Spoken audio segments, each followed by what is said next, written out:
Hey Krishna, good evening. Welcome to our weekly NUS Bhagavad Gita study series. So I'm very happy to kind of join again after quite a pause. It's been 2 weeks. So last week we had a special program at Gauranga Center where we had a very special guest, Lakshmi Moni Devi Dasi Mataji. So it was so nourishing to hear from her because I personally have this conviction that whatever if we just put our ears to someone who's an experienced person in some field, definitely we will learn something new out of it. And she being in this process of Bhakti Yoga for about 50 years, just hearing from her has been so nourishing and very helpful. And I've seen several of our participants coming over there, hearing from her. And apology for not recording and putting it online for people like Akila who cannot join here physically. Apology for that. But it was very nourishing last week. So this week, we continue with chapter. Hold on, let's put. Okay. So this week we will continue with chapter 5, where we left second last week with text 22 was taken by Vishal. So this chapter 5 is Karma Sannyasa Yoga. So we saw the first chapter was Arjuna Vishada Yoga, where Arjuna was confused and starts to ask questions. And then second chapter was Sankhya Yoga, where Krishna explains about the concept of soul and what are the duties of the soul, what are the Sanatana Subhadharma duties, what is the worldly duty, what is the duty of a soul. And then he talks about Karma Yoga, so where Krishna talks to Arjuna that he needs to fight this battlefield because that's the duty of a Kshatriya. So chapter 3, Krishna says Arjuna needs to fight the battle, that is karma, engage in karma. Oh Arjuna, engage in this battlefield and fight the battle of Kurukshetra. And fourth, he talks about the transcendental knowledge, Jnana, Karma, Sannyasa Yoga, a very, very important knowledge which talks about several tattvas, basically Guru Tattva, Ishvara Tattva, why do Lord come into being. So he says in 4.8, Paritaranaya sadhunam, Vinashaya cha dushkritam, Dharma samstapanarthaya, Shambhavami yuge yuge.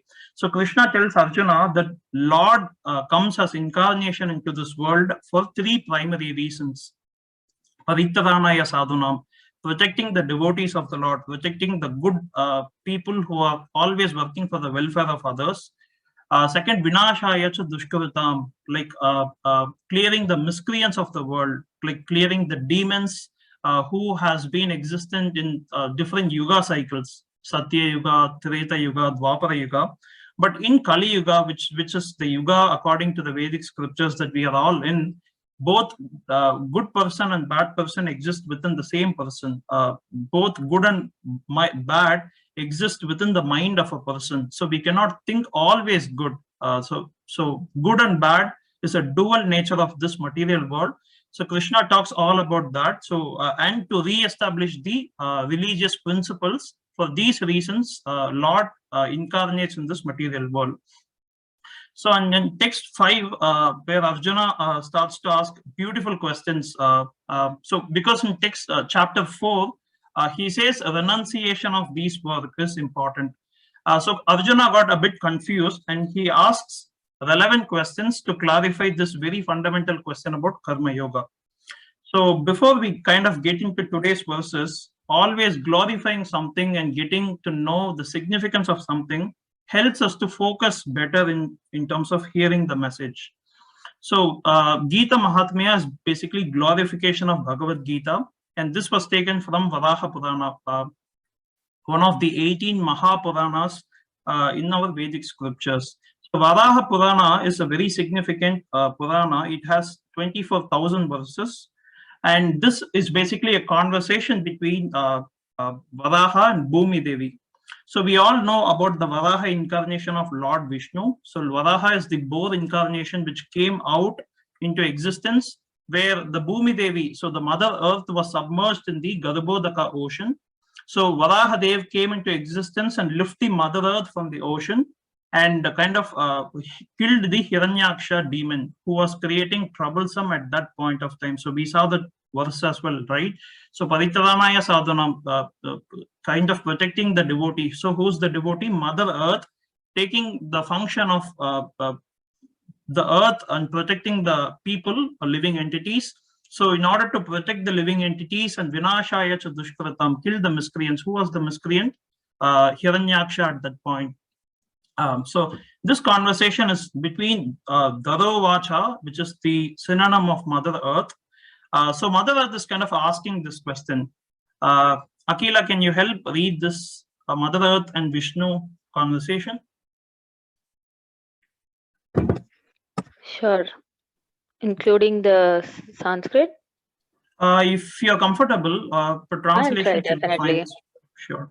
Okay. Taro vacha Bhagavan Parameshana Bhaktiravyabicarine Prarabdham Bhujyamanasya Katham Bhavati He Prabhu. Mother Earth said, O Bhagavan, the Supreme Lord, how can unflinching devotion arise in him who is immersed in his prarabdha karmas, worldly life, O Lord? Shri Vishnuruvacha, prarabdham bhujyamano hi gītabhyasaratah sada sa muktah sa sukhi loke karmana nopalipyate. Lord Vishnu said, though engaged in the performance of worldly duties, one who is regular in the study of the Gita becomes free. He is the happy man in this world, and he is not bound by karma. Thank you, Akila. You read very wonderfully the Sanskrit. And this conversation is very relevant to today's text on verses of Bhagavad Gita. So Mother Earth is asking, oh Lord, how can an unflinching devotion, basically the bhakti in heart, arise in him who's immersed in his prarabdha karmas, the worldly duties? So all of us, if you see all of us, we have a profession, we have personal duties. So all of us are kind of running day and night in accomplishing and basically doing all our day-to-day duties because we have to do our profession to earn the living and keep our life sustainable and our dependence sustainable. And personal and professional as well. So how can that person develop bhakti in the heart? And Vishnu, in the form of Varahadev, say, though he engaged in such worldly duties, one who's a regular in the study of Gita becomes free, and he is happy man in this world, and he is not bound by karma. So Bhagavad Gita is a text where it talks about three primary concepts: karma yoga, bhakti yoga, and jnana yoga. So it's like a sandwich with the crust jewel in between.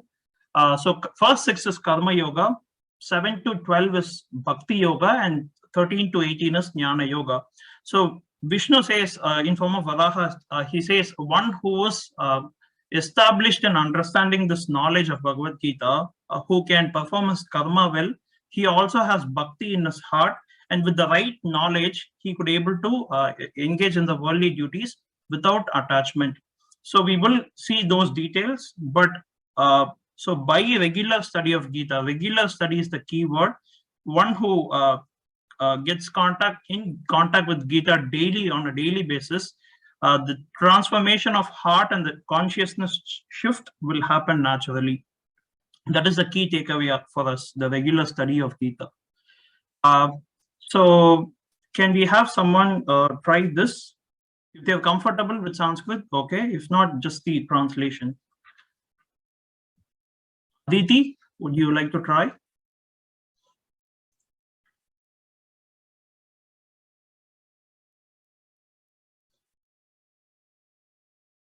Okay. Hello. Yeah. You called out for me, right? Yes, you can. If you're okay, you can read the translation.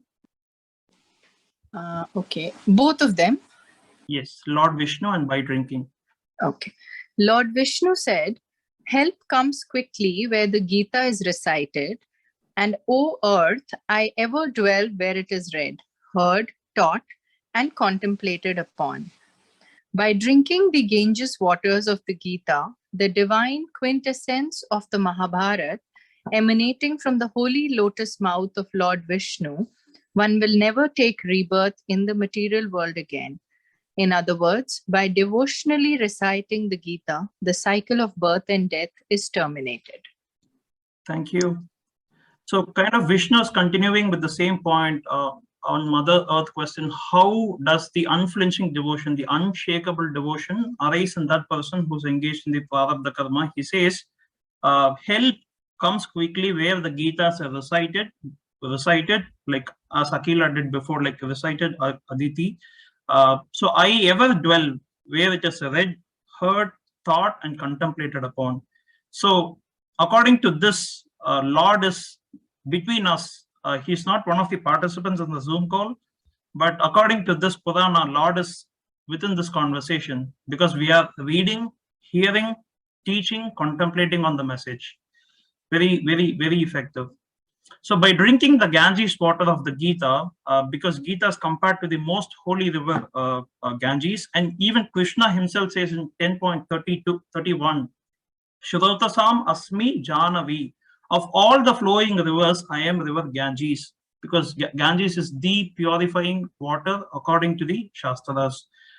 So by drinking the Ganges water of the Gita, the divine quintessence of Mahabharata emanating from the holy lotus mouth of Lord Vishnu, one will never take rebirth in this material world again. In other words, by devotionally reciting the Gita, the cycle of birth and death is terminated. I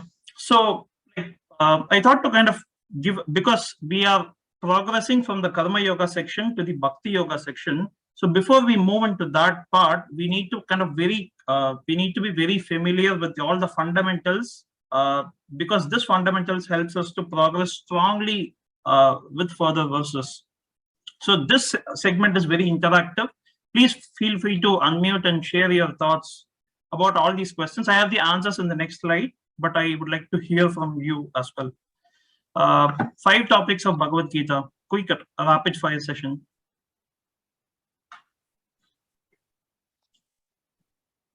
Vaishnavi?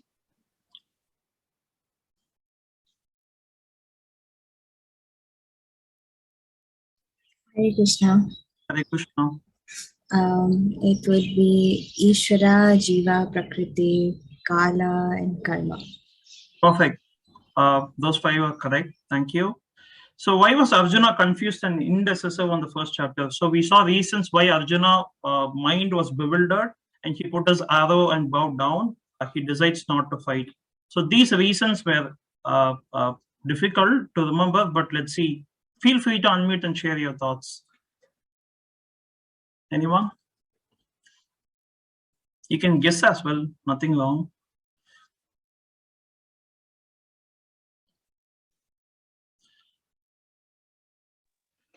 Because he is fighting his own family. Correct. And he thought even after he wins, what will he achieve? Because his family will not be there anymore. Perfect. Any other thoughts? He was not clear about what his duty was. Okay, that is correct. Cool. So those were good points. We will see the answer in a while. So who am I? Am I this body or something else? So what's the answer? Soul. Go ahead. I heard Shweta. I'm the soul, not the body. Okay. Thank you.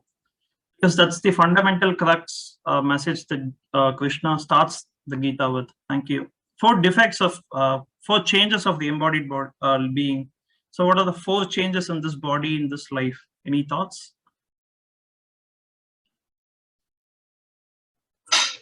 From baby, we grow up so young, meet old age. Okay. That is correct. 4 defects of conditioned life. We remember sharing this, but it's not. It's okay if you don't recall this. So 3 modes of material nature. Goodness, passion, and ignorance. Perfect. Energies of the Lord.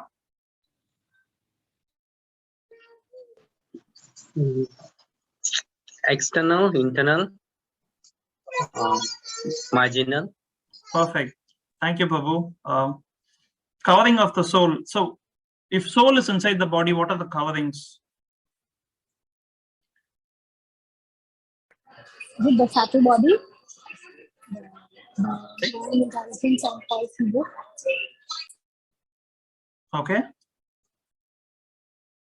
Cool. So what are the 24 material elements? I'm sure it's just difficult to list all of them, but this also was covered earlier. And karma versus karma yoga, very important fundamental question. Any thoughts? Karma is just work, while karma yoga is work which is devoted to the Lord. Thank you, Mataji. Hare Krishna. Sakama karma yoga and nishkama karma yoga, which is a subset question of the previous. Any thoughts?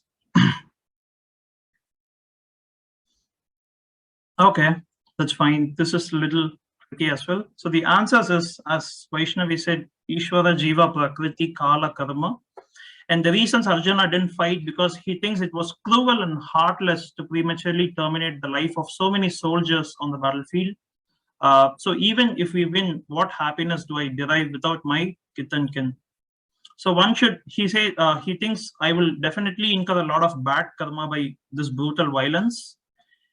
So this wholesale killing will destroy the kula dharma, the kula structure of the family. So my future generations will be not good. So very, very rational example. A lot of bad karma I give. It will be heartless and cruel. I don't have the gut to do it. And no happiness will I derive without my kith and kin. She said, I am the soul and not the body. I am qualitatively same with the Lord, but not quantitatively. So Satchit Ananda is the quality of the soul. Sat means it's eternal. We have always been there. There is no time we are not there. Krishna, he says in the Bhagavad Gita 2.13. But our strength, if I want to kind of bend the mountain, lift the mountain like Hanuman do, I cannot do, because qualitatively I'm not as same as Lord. He can do anything. So 4 changes of the body is birth, old age, disease, and death. And 4 defects of this conditioned life is because I'm sure to commit mistakes. I'm invariably illusion, because whatever I'm thinking, perceiving from this material senses may not be ideally correct. It could be wrong because the senses are imperfect. Tendency to cheat others and being cheated by others. And we have imperfect senses. As I gave this example, I can see the laptop in front of me. To my eyes, there is no visible objects in front. But if we look to another instrument, there could be a number of things in between the screen and my eye. So I have the imperfect senses. Sattva, Rajo, Tamo. Internal, marginal, external. Internal is the spiritual energy of the Lord. Marginal is us, the Jiva, who have the limited free will to choose to be in the internal platform or the external platform, which is the Maya Shakti. And the covering of the soul is the 5 gross elements, which is the external body that we all have, which is made up of earth, water, fire, air, ether. And the internal, the subtle body is made up of 3 elements, which is mind, intelligence, and false ego. This was given to us in Shastras. And 24 material elements, I will show that. As Leela Sundari Mataji said, karma is action, which has results, which the results is bind to us. But karma yoga is not the case, because we are in yoga, we are dovetailing those actions to the God in some way or other. Sakama karma yoga, so such karma yoga, if I have some kind of material motive at heart, because, for example, on any special day like Ekadashi, I am giving a charity of food to some home or etc. But I still have some kind of material intention. I will get something out of this yoga activity that I'm doing. And Nishkama Karma Yoga is pure intent. There is no material agenda behind those pure activities. For example, like the guru, who has no expectations from the disciple, from the student, but the guru is continuously teaching the message and etc. So those come under the Nishkama Karma Yoga. So in short, how do we remember karma as? We have potato, I want to eat it, I peel it, cut, fry, and I eat it. There is no element of God in it. And karma yoga is, I have the potatoes, I take, peel, cut, fry, offer it to the Lord and eat it. Still I eat it, but I offer it to the Lord. But the bhakti yoga is, I want to please Krishna, I want to kind of serve him in the ways possible, and the easiest way is to kind of serve him through prasadam. So I cook, offer, and then as his mercy I eat that. And fundamentally, it's basically I'm eating the potato fry, which is very spicy and nice and tasty. But the consciousness shift differentiates the same activity in 3 different aspects: karma, karma yoga, and bhakti yoga. I hope this was clear. These were the 24 material elements. The gross is the earth, water, fire, air, ether. And the knowledge acquiring senses that we have is the eyes, ear, nose, tongue, touch, and the working senses. So when we call the senses associating with its sense objects, so we use these senses and we associates with, we like to see beautiful forms. That's the nature of the eye and the vision. We like to kind of sound, we like to hear pleasing sound that gives sense pleasure. We like to smell beautiful fragrance. We like to taste good food, and touch. We like to always touch soft objects. So these are kind of intertwined. These are the material elements and sense pleasures. So summary of chapter 5. Okay, we are on time. So chapter 5 begins with the right questions from Arjuna. Oh Krishna, you say in chapter 3 I should fight, but in chapter 4 I should become a sannyasi, kind of renounce the action. What is the right? Krishna says both are good, but devotion is better. Work in devotion is better. So he says work, you need to do all your duties, but in devotional consciousness, that is better for him. And the Nishkama Karma Yoga is the second part of chapter 5, work without attachment. So this is the key takeaway. This is not very immediately feasible. This is a gradual conditioning of mind and conscious mind, and eventually become subconscious.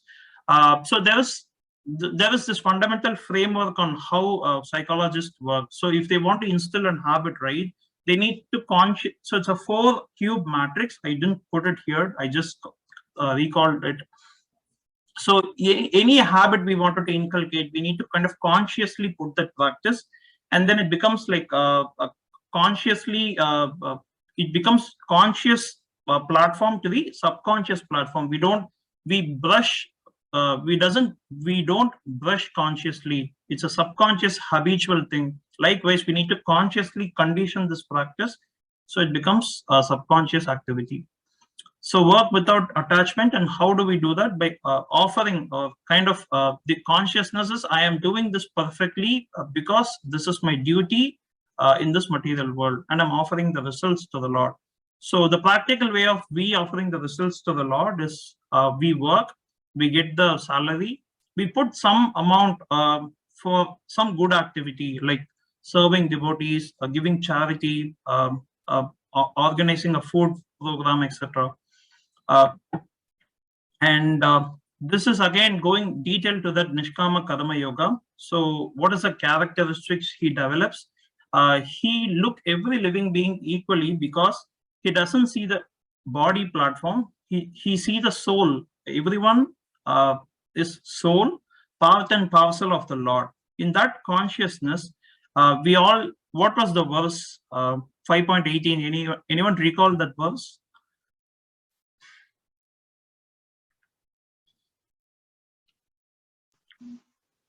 Is it Vidya Vinaya Sampane Brahmane Gavihasti?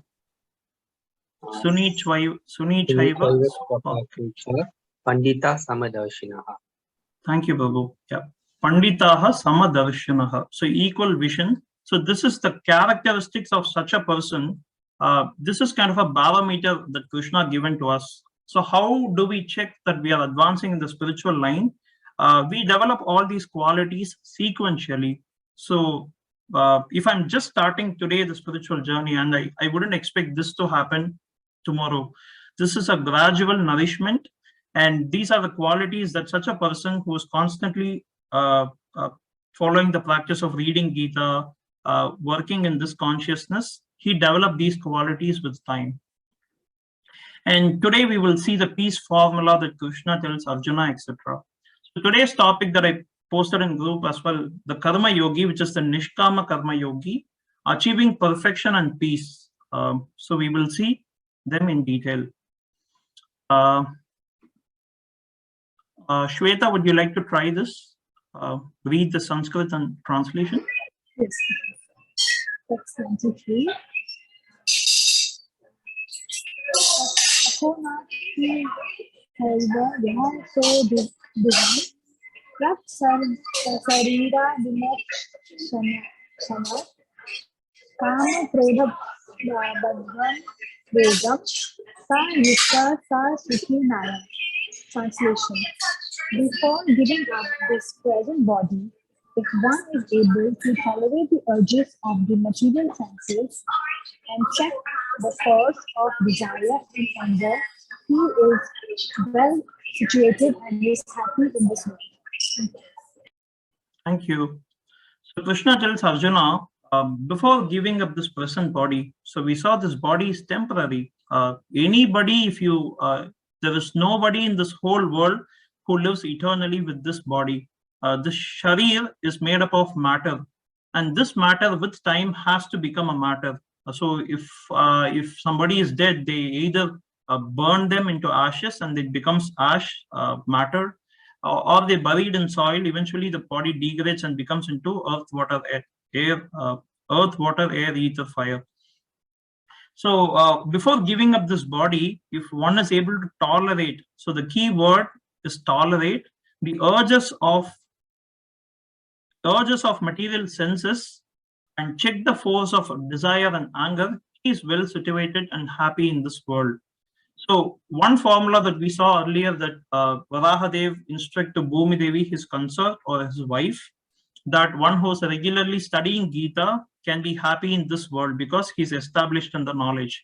And here another specific case where he says tolerance, the quality of tolerance. For example, if I'd like to eat something, like I would like to eat a kg of chocolate cake, on your pizza, like extra large pizza and etc. I really enjoy the taste and I have a great pleasure eating them. So tomorrow dinner, I also have the same sense of the sense pleasure experience come into my mind. So okay, it's just another day I ordered, and every time we experience this pleasure, the mind keeps reminding them. And what happens if I constantly eat this for a long time? I would become obese, and I would become lazy, and all the unhealthy kind of diseases and symptoms will come into me because I eat junk every day. So I need to tolerate the urge of the material senses. So what were the material sense objects? The smell, touch, etc., the taste. So I need to tolerate the urges. So which aspect of us tell it is wrong? The intelligence. So intelligence definitely will give the right suggestions, whereas the mind constantly reminds all these kind of sense agitations. So tolerating the urges of the material senses and check the force of desire and anger. So desire is what I just said. I need to try something and eat something delicious every day. And anger is very important because in anger, people behave madly. And anger is a material quality. So a person who is willing to advance in the spiritual life, they always need to check their desire and anger. So even experienced people says one shouldn't take decision when they are angry, or one shouldn't speak when they are angry, because they would hurt people badly and they would behave madly.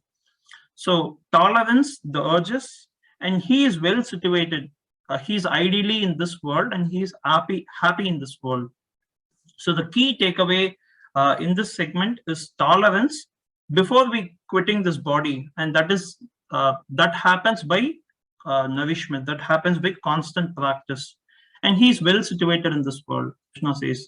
And why Krishna says before he give up his body, why he need to develop this quality is, we will see this in the 8.5. Anta kale cha mam eva smaran muktva kalevaram yaha prayati sa madbhavam yati nashtyatra samshayaha. And whoever at the end of his life quits his body remembering me, remembering me alone at once attain my nature, of this there is no doubt. So Krishna says in chapter 8, so before quitting the body, whatever we remember at the time of death, we attains that nature. So if we remember the Supreme Lord, we remember God, we attain the God nature. So we also have shared this Bhagavatam example where King Bharata, he was a very well-known Kshatriya, but he was very inclined in advancing in the spiritual line. So what he did, he kind of renounced all his worldly duties and he went to a forest so that he can meditate better. And then eventually he saw a deer in the forest and he developed attachment. Oh, this deer is kind of so naive, so it needs care and attention. So with this right intention of taking care of an animal, he developed an attachment to this animal. And at the end of his life, when he's dying, he remembered the deer. And in the next life, he took the birth of a deer. So that's what Krishna says. So whatever we remember, and it is very difficult to control this, this thought process during the time of death. So, and that's why we have to condition our life in such a way that we control the thought process during the time of death. So text 24. Okay, would anyone like to try this? Srinivasan? Yeah, okay. Yo Antaha. Nata sukho tar ramas tat antar jyotir iva ha sa yogi brahma nirvanam brahma bhuto digachati. Translation: one whose happiness is within, who is active and rejoices within, and whose aim is inward, is actually the perfect mystic. He is liberated in the Supreme, and ultimately he attains the Supreme. Thank you, Srinivasan. So here Krishna says one whose happiness is within, who is active and rejoices within, and whose aim is inward, is actually the perfect mystic. He is liberated in the Supreme, and he ultimately attains the Supreme. So here Krishna's so he is trying to convey 2 points. One whose happiness is within means all that we see outside is made up of matter, the material elements, not the living entities who has Atma inside, but the other. So except for the living entity, whatever we see that around, it's matter, and matter, it creates some form of attachment and more karmic activities. So what the Nishkama Karma Yogi, the advanced yogi, is looking inward, because inward I have the Atma and kind of the Paramatma feature, and I enjoy being in this process. I don't, means the indirect meaning is I don't enjoy the material engagements. I don't enjoy the material sense pleasures. So he is perfect. He is situated in the perfect. He is situated in this world perfectly this way. And he says Brahma Nirvanam. He is liberated in the Supreme, and ultimately he attains the Supreme. And the best analogy that I could think is given to us in the Mundaka Upanishad and Shvetashvatara Upanishad. So where they talk about two birds, this is analogy for us to understand the soul, and the super soul is within us. Although the two birds are in the same tree, the eating bird is fully engrossed with anxiety and moroseness as the enjoyer of the fruits of the tree. But if in some way or other he turns his face to his friend who is the Lord and know his glories, at once the suffering of the bird becomes free from all anxieties. So that is the essence of why such a person is turning inward, because he understands that the soul, I am the soul, and the super soul is also within the Ishvara Tattva is also within the body, and he is finding pleasure this way. He will do sadhana, he'll do spiritual practices, and he is the indirect meaning is he doesn't no longer enjoy the external material sense pleasures. So this is text 25. Vaishnavi, would you like to try? Hare Krishna. Labante Brahma Nirvanam Rasyaha Sena Kalmasa Chinna Dvaita Yatat Manaha Sarva Bhuta Hiterata. Those who are beyond the dualities that arise from doubts, whose minds are engaged within, who are always busy working for the welfare of all living beings, and who are free from all sins, achieve liberation in the Supreme. Thank you, Vaishnavi. So this again dovetails this point of turning inward, and Krishna's. So this is towards the end of 5th chapter and beginning of the 6th chapter, and the title of 6th chapter is Dhyana Yoga. So what do a Dhyana yogi do? Basically, he sits straight and closes his eyes, and he basically meditates on either the sound or he meditates on the silence. So the advanced Dhyana yogi, he meditates on the soul within himself, the soul and the super soul.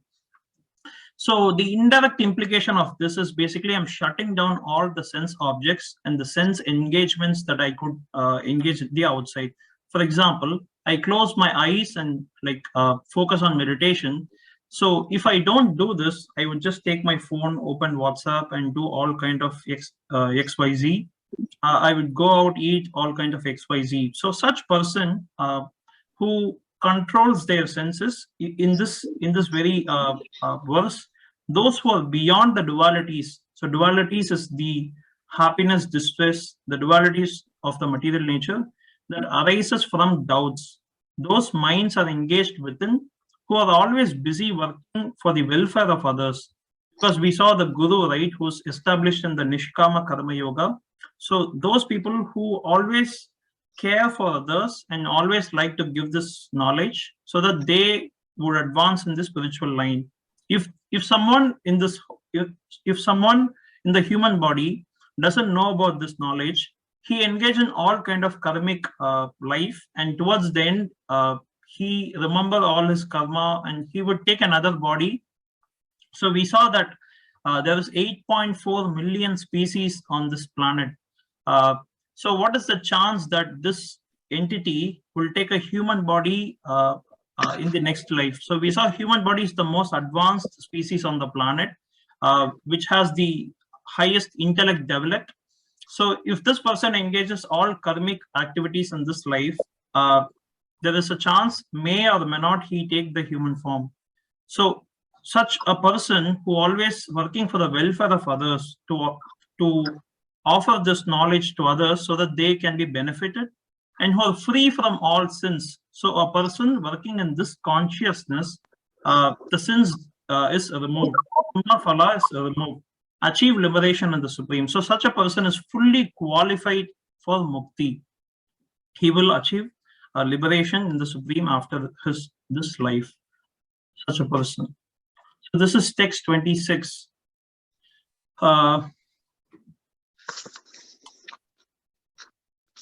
Akhila, would you like to try? Sure. I think it's Kama Krodha Vimuktanam Yatinam Yatachetesam Abhito Brahma Nirvanam Vartate Viditatmanam Those who are free from anger and all material desires, who are self-realized, sorry, those who are free from anger and all material desires, who are self-realized, self-disciplined, and constantly endeavoring for perfection, are assured of liberation in the Supreme in the very near future. Thank you, Akila. So Krishna is kind of pushing the Nishkama Karma Yogi. How does his perfection take place? Like, so he's saying such a person is free from anger. So there is no scope for anger and material desires arises in them, and who are self-realized. So with this consciousness, so what does self-realization mean? He doesn't have any attachment for the material things. So the attachment and desire for the material things is the root of we taking a material birth. And such a person, he doesn't have that, and he's self-realized, self-disciplined for sure, and constantly endeavoring. So the constant endeavor is the key term here. So anything significant has to happen in life. We need to put that substantiate time in it for it to manifest. I can't recall that verse from one of the millionaires. He says, the paraphrase is anything, I mean, it's the same thing that I mentioned. So anything significant has to, we put the substantiate time in it and become a master of it. I think there is a book called 10,000 Hour Principle, right? So if we want to become an expert in a subject matter, we definitely minimum need to put 10,000 hours in it. And it's very practical to think through. Any Nobel laureate who doesn't become a Nobel laureate immediately, they would have spent in their lab conducting multiple researches, and then they invent something extraordinary. So constant endeavoring in the spiritual practice is assured of liberation in the Supreme in the very near future. Krishna is kind of guaranteeing such a person acting in this consciousness is guaranteed for mukti. So this verse is again, because of time, I'll probably read 27 to 28. Shutting out all external sense objects, keeping the eyes and vision concentrated between the eyebrows, suspending the inward and outward breath within the nostrils, which is pranayama, and thus controlling the mind, senses, and intelligence, the transcendentalist aiming at liberation becomes free from desire, fear, and anger. One who is always in this state is certainly liberated. So Krishna again and again stating that this is basically a dhyana yogi or an ashtanga yogi, how he practices devotional service. So the first step is shutting down all sense objects and concentrating so our some path or some form of our scriptural preaching, they say the third eye is there, we need to concentrate the third eye, but the indirect implication is we need to shut down all the external two eyes that could see all the beautiful forms and distract us, but shut down and focus on the third eye, which is the imaginary eye that Krishna is implying here, and suspending the outward and inward breath, pranayama, because pranayama is a yoga practice. It's the same breathing, but how effective we control the breathe within the body, it nourishes and purifies and etc. So with the right consciousness, if one is aiming for liberation and he inculcate those material elements, so that material element is favorable. If one in full anger and full of material attachment, his prana, there is no scope for pranayama helping him in his spiritual life. So such a person whose mind, senses, and intelligence are perfectly situated, free from desire, fear, and anger, one is certainly liberated. So final verse for today, we have 10 minutes, the universal peace formula. So Bhagavad Gita celebrates several verses as key verses, and this is one of those key verses we all need to memorize this verse and contemplate on. Bhoktaram yagya tapasam sarva loka maheshwaram suhridam sarva bhutanam Nyatva mam shantam rachati. So Krishna tells Arjuna the universal peace formula. So basically, such a person, basically a karmi becomes a karma yogi at some point. So this karma yogi becomes a sakama karma yogi at some point, and he becomes a nishkama karma yogi at some point in his journey of life. And then he becomes, so from the happiness state of life, he becomes peace at some point, mukti. So such a person in this world, he understands these principles, basically three principles. A person in full consciousness of me, knowing me to be the ultimate benefactory of all sacrifices and austerities, Bhoktaram Yagya Tapasam. So we need to understand that the God is the ultimate, all the material elements are created by him. Whatever activities we do, it again goes back to him. So we need to understand this fountainhead principle, that he is the ultimate benefactory of all sacrifices and austerities. The Lord, and he is the Lord of all planets and demigods. So if we go to the Vedic cosmology, right, we don't have time. We will get into those subjects later after Bhagavad Gita. So if you look at the Vedic cosmology, it says we have 14 planetary systems, and we are in the middle planetary systems. There is an upper planetary system and the lower planetary system. So a person, a Nishkama Karma Yogi, understand that Lord is the master of all the planetary systems, because these are anyway material planets. So the material planets come from him. So Krishna says in 9.10, Maya Dyakshena Prakriti. So this Maya is one of my energies, and it is acting in my direction. So it is God's energy, and it's acting under God's direction. So a person who understands that God is the ultimate master of all this material world.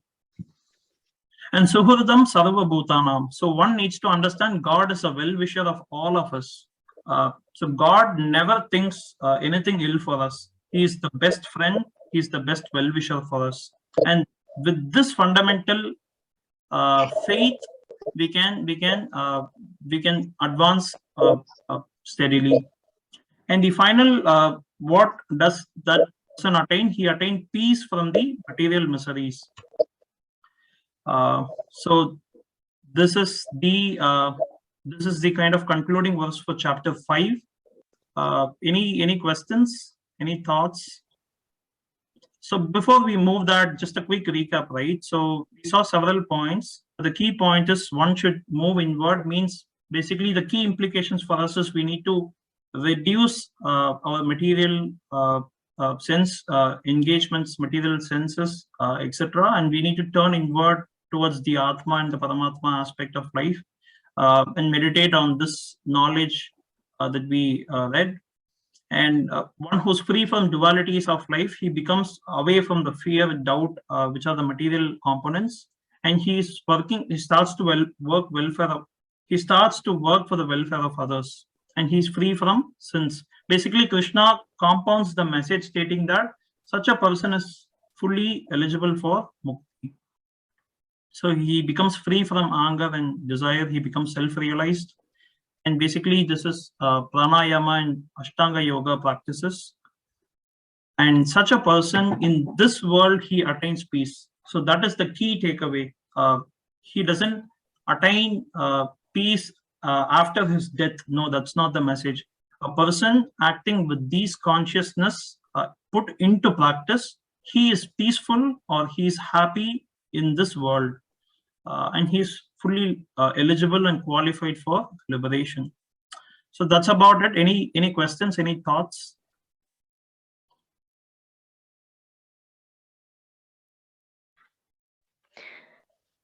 Thank you for the section. I loved the fundamental refresher section. It was actually very interactive. Thank you. Thank you, Akila. Yeah, I liked it too. Any questions? Any thoughts? Any? I have a question too. You had actually touched upon this part where you said God will actually for the miscreants, right? So that question actually arose in me just this morning. So we are a mix of that. So how is it that is actually dealt with? So we Okay. would Go ahead, finish your questions. no. I mean, if you understood the question, it's fine. Okay. So as you rightly said, both good and bad exist within the same body. The mind is the one who's creating that. So Lord is always trying to help us.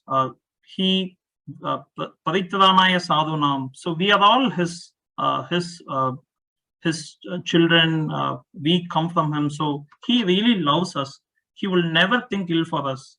Only we, with this little independence, we engage in material things and become perplexed in the cycle.